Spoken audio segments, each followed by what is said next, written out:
You've seen the traits. You know what separates the instinctive from the calculated.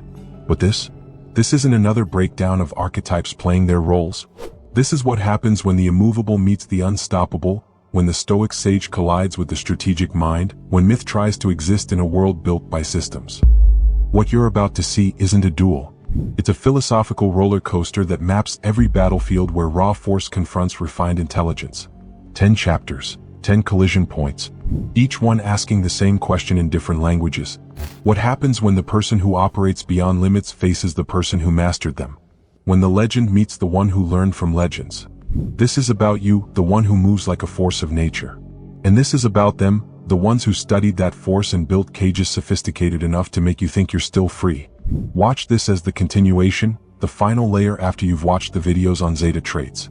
Because knowing what you are means nothing if you don't know what happens when you meet your mirror. The stoic sage doesn't lose, but neither does the strategy. Let's see where that impossibility takes us. Chapter 1. Ever wonder why some battles are over before they even begin? Not because of strength or skill, but because one side moved while the other was still thinking. That's the game when archetypes collide. When a sigma faces another sigma, it's chess at the highest level. Both are calculating, both see patterns, both respect the dance. The one who wins, the one who masters detachment better, who sees the opponent's attachment to outcome and exploits it. Sigma versus Sigma is won through superior strategy, patience that outlasts the other's timeline, and the ability to turn the opponent's own system against them. They neutralize each other's precision by being more precise. It's warfare in slow motion, each move a trap 3 steps deep. But when you face another Zeta, everything changes. Two forces that don't acknowledge limits create chaos trying to devour chaos. The Zeta who wins isn't the stronger one, it's the one who embraces formlessness faster. Sun Tzu said to be formless like water, but he was talking to generals who still had armies. You become the flood that has no shape to counter, no pattern to predict. Zeta versus Zeta is won through pure instinctive adaptation. Whoever sheds their last predictable trait first, whoever stops being what they were a second ago. Now here's where it gets darker. You overpower the Sigma because they need time to process and you don't give them time. While they're mapping possibilities, you're already executing. Their strength, their beautiful precision, becomes their prison. Marcus Aurelius warned about overthinking, but even he couldn't have imagined someone who doesn't think in that way at all. Research on decision fatigue by Voss in 2008 showed that deliberation drains willpower. You bypass the entire system. You act from the gut, from the shadow place where analysis goes to die. But here's the truth they don't tell you. The Sigma overpowers you when they force you into their time frame, when they make chaos itself predictable. If they can extend the game long enough, your instinct becomes readable. Your patterns emerge. The Sigma who beats you is the one who doesn't engage your speed, who builds a system so airtight that your formlessness finds no cracks. They win by making the battlefield itself reject your nature. This might sound brutal, but your greatest strength becomes your weakness when someone makes you wait. The Sigma doesn't fight you. They build a cage of patience and watch you exhaust yourself against it. Chapter 2. What do you do when words become traps? Most people fill the void, explain themselves, justify their position. The Sigma uses calculated silence, strategic pauses that make others uncomfortable. But you exist in silence like a predator exists in darkness.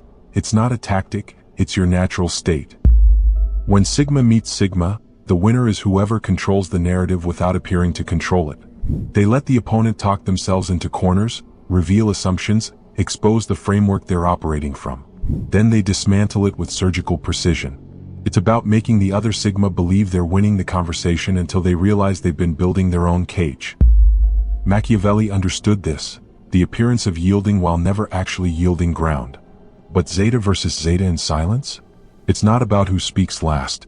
Two Zetas don't compete through words or the absence of words. They compete through presence, through the weight of unspoken intent. The one who wins is whoever stops trying to communicate anything at all, whoever becomes pure signal without the noise of meaning. Studies on nonverbal dominance by Carney in 2010 found that body language trumps verbal content, but even that's too structured for what happens here. You communicate through what you don't do, through the space you refuse to fill. Here's where you devour the Sigma. While they're crafting the perfect response, measuring tone and timing, you've already left the conversation mentally. Not out of disrespect, but because their words don't land where they think they're landing. The Sigma's silence is a weapon they deploy. Yours is just the air you breathe. They go quiet to gain advantage. You're quiet because speaking would be a step down from the clarity you already have. But the Sigma flips this when they refuse to need your silence to mean anything. When they treat your quiet as just quiet, not mystery or threat or power, you lose the psychological edge. If they don't react to your absence of words, if they simply continue as if your silence is irrelevant, your weapon becomes invisible. The Sigma who beats you here doesn't try to make you speak. They make speaking and not speaking equally meaningless to the outcome. They win by being so self-contained that your silence stops being a force and becomes just empty space. Chapter 3. How attached are you to what you built yesterday? Most people cling to relationships, networks, reputations like their life support. The Sigma maintains connections strategically, knows which bridges to keep and which to let decay naturally. But you set fire to the entire architecture the moment it starts feeling like a leash. When Sigma faces Sigma in the realm of social capital, victory goes to whoever manages their network with more precision. They know that today's enemy might be tomorrow's asset, so they never fully close doors. They exit gracefully, leave openings for future utility, keep the web intact even when they're done with certain threads. It's Robert Greene's Law 13. When asking for help, appeal to self-interest, never to mercy. The Sigma who wins understands that people are resources to be managed across time, not moments. But Zeta versus Zeta in relationship dynamics? It's about who can exist with less human scaffolding. The Zeta who dominates is the one who proves they need absolutely nothing from anyone, who can walk away from every connection simultaneously and not feel the weight. It's not cruelty. Cruelty requires emotional investment. It's just the recognition that people are temporary variables in an equation that keeps solving itself.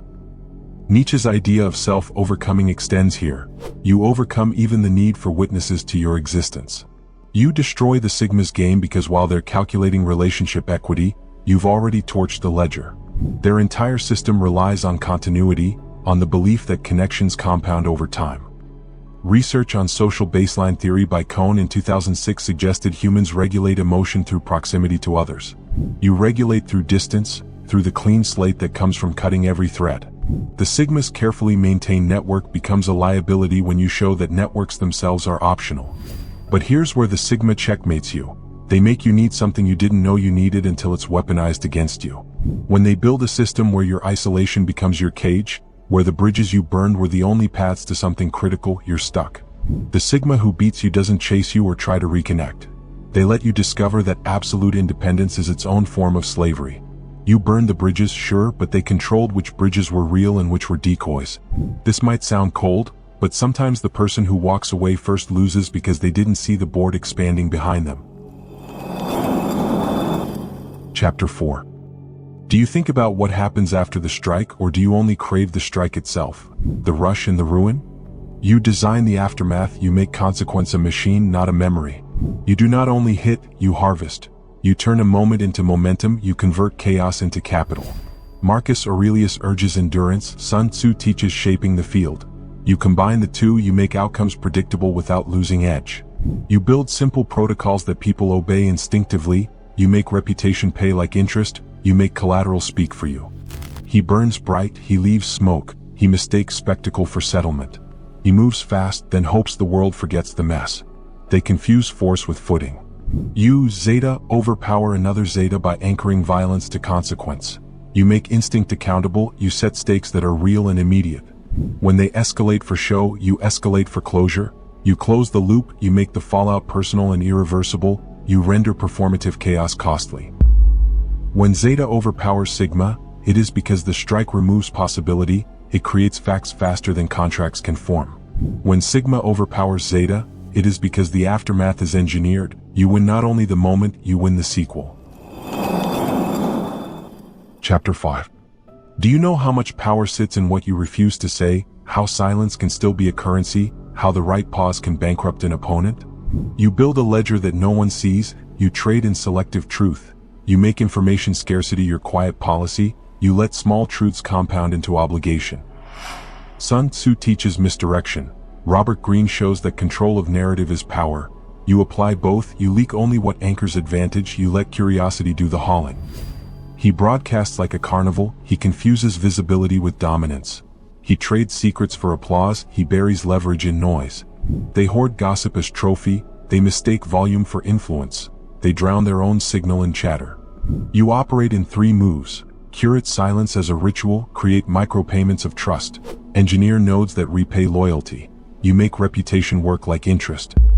When Zeta strikes first, you have facts to close deals. When Sigma scripts, you have scaffolding to outlast the scene. Be the quiet bank of consequence, not the loud market of moment. Keep the ledger, sharpen the pen, let time collect what impulse spent. Most people attack symptoms, visible problems, surface-level conflicts. The Sigma identifies leverage points, finds the keystone that holds the structure, applies pressure strategically. But you go for the foundation, the core assumption, the thing everyone agreed not to question.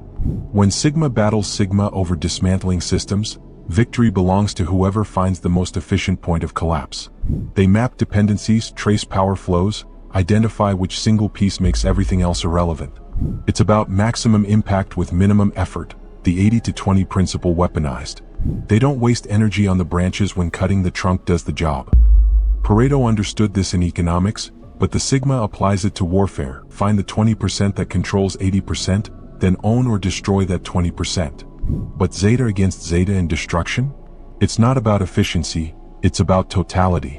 While one is still mapping the structure, the other has already started burning it from all directions. Research on cognitive load by Sweller in 1988 showed that humans can only process limited information streams simultaneously. You exploit this by being every stream at once. You shatter the Sigma's approach because while they're executing their elegant 3-move checkmate, you've already destabilized the board itself. Their precision becomes useless when the thing they're being precise about no longer exists in the form they analyzed. You don't play the game better, you make the game impossible to play. Marcus Aurelius spoke of focusing on what matters, but you demonstrate that what matters is a luxury only stable systems can afford. The Sigma surgical strike hits nothing because you moved the patient. But here's the reversal. The Sigma defeats you by making the route you're attacking a decoy. When they've built redundancies you can't see, when the foundation you're demolishing was never load-bearing, your totality becomes wasted energy. The Sigma who beats you has already moved the real structure somewhere else, let you exhaust yourself destroying what looks critical but isn't. They win by making you think you struck the root when you only hit a root. This might sound ruthless, but the deepest trap is the one that feels like total victory. We are halfway in it. Hope you're liking this video. Subscribe and support the channel by joining. We highly recommend you watch, if you didn't yet, Sigma vs Zeta or videos on powerful Zeta traits. Simply visit the channel. Thanks for watching. Chapter 6. Do you know the shape of the people around you, the silent routes that carry favors and threats, the thin lines that decide outcomes? You map, you broker, you trade in quiet connections. You treat relationships like geography, not emotion. Studies on social networks by Granovetter 1973 show that weak ties bridge islands of power. They move influence where strong bonds do not. You plant seeds in distant soil. You summon favors from places your enemy ignores. You make other people's edges work for you. Beware the bias that glorifies tight circles, that convinces you loyalty equals reach. Diversify your map and let many small debts become your armor. What does recognition mean to you? Most people chase titles, validation, the visible markers that prove they matter. The Sigma accumulates status without appearing to care, understands the game well enough to win it quietly. But you operate like status is a language you never learned, not because you're above it, but because it genuinely doesn't register as real. When Sigma faces Sigma in hierarchical spaces, the winner is whoever can leverage status without being owned by it. They play the game just enough to access resources, then detach before the game starts playing them. It's about using social capital as a tool while maintaining psychological independence from its fluctuations. They understand what Machiavelli knew: it's better to be feared than loved, but better still to appear neither threatening nor needy. The Sigma who dominates status games does so by making everyone believe they're not even playing. But Zeta versus Zeta when hierarchy tries to assert itself? There's no playing, no leveraging. It's about who can exist as if the entire structure is invisible. The Zeta who wins is the one who proves through action that status is a shared hallucination they simply don't participate in. Not rebellion against the hierarchy that still acknowledges its power. Pure indifference so complete that others start questioning if the hierarchy was ever real. Studies on social comparison theory by Festinger in 1954 showed humans constantly evaluate themselves against others, but you bypass the entire mechanism. You're not comparing, you're not even on the scale. Here's how you dismantle the Sigma status play. While they're carefully managing perception, you're doing whatever serves you with zero regard for how it looks. Their sophistication becomes a handicap because it requires an audience, requires the system to stay coherent. You prove the system is optional by ignoring it so thoroughly that it loses power. Epictetus taught that we suffer not from events but from our judgments about them. You don't judge the status game, you don't perceive it as an event worth suffering over. But the Sigma crushes you when they use your indifference as the weapon. When they make your lack of status awareness into social isolation that limits your options, you're trapped by what you ignored. If they can engineer situations where status you didn't collect becomes resources you can't access, your freedom becomes confinement. The Sigma who beats you doesn't make you care about status. They make status matter in ways you can't avoid even with total indifference. This might sound manipulative, but sometimes ignoring the game means you don't see them changing the rules until you've already lost something irreplaceable. Chapter 7. How do you respond when someone challenges you directly? Most people deflect, negotiate, try to smooth things over to keep the peace. The Sigma engages conflict strategically, only when the cost-benefit analysis justifies it. But you move toward friction like it's oxygen, not just because you're aggressive, but because resistance is the only force that shapes you into something sharper. When Sigma clashes with Sigma through direct confrontation, victory goes to whoever can escalate or de-escalate with more control. They measure the temperature of conflict, know exactly when to press and when to withdraw, treat every exchange like a thermostat they're adjusting. It's about never losing composure while making the opponent lose theirs, staying one level cooler than whatever heat the situation generates. The Sigma who wins confrontations does so by making the other person feel like they're fighting alone, like their energy is hitting a mirror that reflects everything back amplified. But Zeta against Zeta in pure conflict? It's not about control or measurement, it's about who can intensify without breaking. The Zeta who dominates is the one who proves they have no ceiling, no point where the pressure becomes too much. While one is escalating, the other is already past escalation into something beyond recognizable conflict. You don't fight to win the fight, you fight to discover what you become when everything comfortable gets stripped away. Nietzsche's concept of a more fatty, loving one's fate, extends here. You love the collision because it's the only teacher that doesn't lie. You obliterate the Sigma's approach because while they're calculating acceptable risk, you've removed risk from the equation entirely. Their strategic conflict management assumes both parties want to minimize damage. You demonstrate that damage is the point, that transformation only happens when things break. Research on post-traumatic growth by Tedeschi in 2004 found that some individuals emerge stronger after severe adversity, but even that suggests recovery.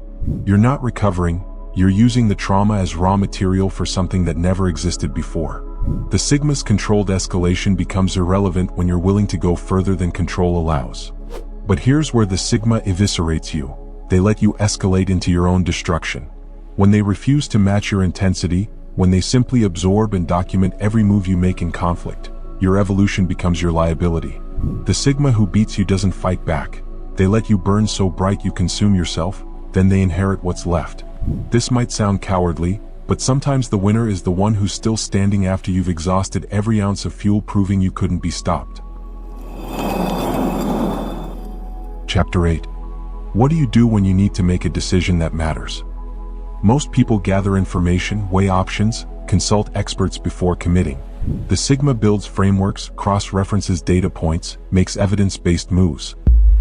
But you already know the answer before the question fully forms, not because you're a psychic, but because your instinct processes at speeds that bypass conscious thought. When Sigma competes with Sigma over decision-making, the winner is whoever has better data and interprets it faster. They build models, test variables, eliminate cognitive biases that distort judgment.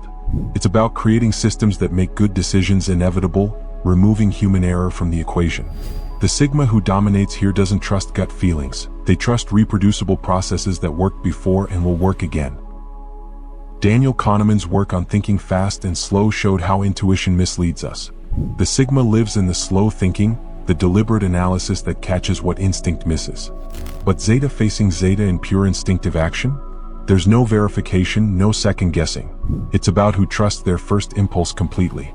The Zeta who wins is the one who can execute on the feeling before doubt has time to form, who treats the get signal as the only data point that matters. Not recklessness. Recklessness implies a lack of information. It arrives through channels that don't need language or logic to translate. Studies on intuitive decision-making by Klein in 1998 found that experts in high-pressure fields often make accurate split-second choices, but even that assumes expertise. You operate on something rawer, something that existed before expertise was invented. Here's how you shred the Sigma's methodology. By the time they've finished gathering data, the moment has already passed. Their intelligence becomes a prison because reality doesn't wait for analysis to complete. You move in the gap between observation and conclusion, in the space where they're still asking if while you're already doing. Seneca warned about overthinking, about how we suffer more in imagination than reality. You don't imagine consequences, you discover them through action. The Sigma's beautiful framework collapses when speed matters more than accuracy. But the Sigma annihilates you when your instinct feeds you corrupted data. When they poison the information environment so subtly that your gut tells you lies, you become their instrument. If they can manipulate the inputs your instinct reads from, your fastest decision-making becomes your fastest route to their desired outcome. The Sigma who beats you doesn't argue with your instinct. They make your instinct work for them by controlling what it perceives as truth. This might sound sinister, but the person who controls the signal controls the one who thinks they're reading reality directly. Chapter 9. How comfortable are you being forgotten? Most people fear invisibility, need to be remembered, tracked, acknowledged. The Sigma controls their visibility like a spotlight, showing up when leverage demands it. But you dissolve into the background so completely that people question if you were ever there, and you feel nothing about it. When Sigma faces Sigma in the theater of attention, the winner is whoever manufactures mystique through calculated absence. They know exactly how many days of silence builds the right amount of curiosity. The Sigma who wins this game treats attention like currency, spending it only when the return is guaranteed.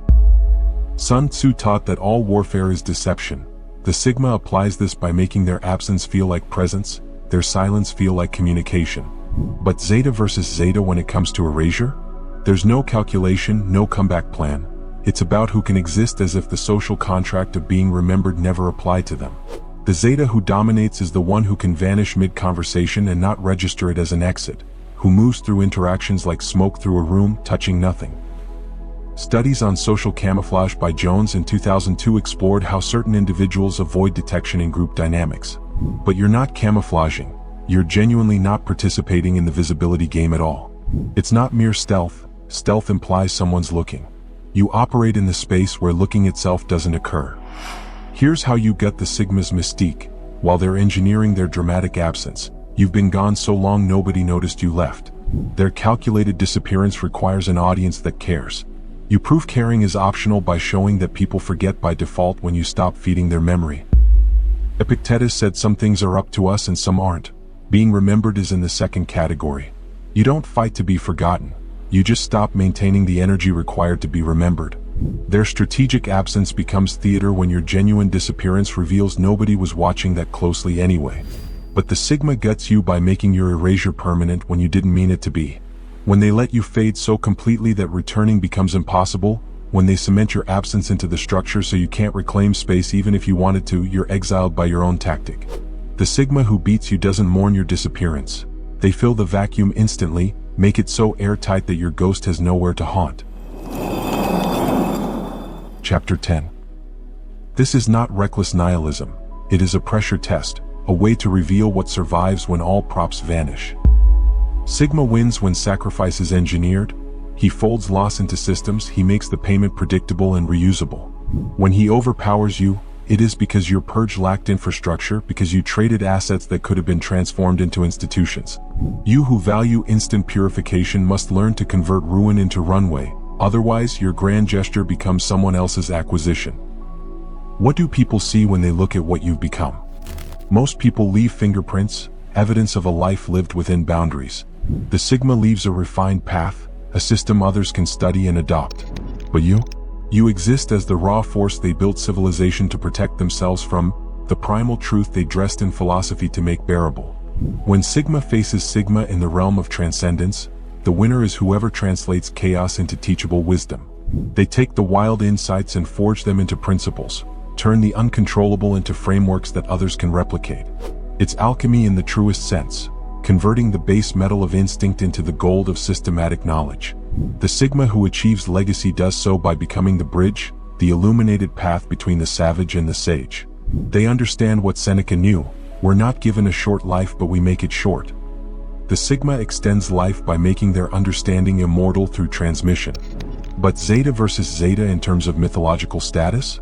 There's no translation, no taming. It's about who remains so incomprehensibly themselves that interpretation becomes worship. The Zeta who dominates eternity is the one who never bends toward being understood, who forces reality to accommodate their existence rather than the reverse. You don't become teachable. You become the storm that prophets describe in metaphors because direct description would shatter the listener. Ancient texts speak of beings who walked between worlds, gods who made no concessions to mortal comprehension. That's not poetry, that's people trying to explain something like you with tools meant for explaining people unlike you. Here's the secret the Sigma discovered from watching you. They are what you would be if you chose to be contained, if you allowed the fire to be channeled instead of consuming everything. The Sigma isn't your opposite. They're your disciplined shadow, the version of you that said yes to limits so they could operate in a world that fears limitlessness. Marcus Aurelius wrote about being like the rock the waves keep crashing over, standing unmoved. The Sigma is that rock. You're the ocean that will eventually erode every rock to sand. Their path is illuminated because they agreed to walk on ground. Your path is the sky itself, beautiful and impossible to follow. But here's what breaks the myth. When the Sigma builds a world so sophisticated that raw force finds no purchase, you become the legend nobody needs anymore. They don't defeat you through combat. They defeat you through evolution by creating conditions where your type of power is respected in history but irrelevant in practice. The Sigma who truly masters you does so by making civilization so complete that the wild sage becomes a museum piece, admired but behind glass. This might sound like defeat, but consider this. Every god eventually becomes a story people tell to feel connected to something they'll never experience. The Sigma ensures you're remembered as myth precisely because they made sure reality no longer has room for you to be real. Thanks for watching.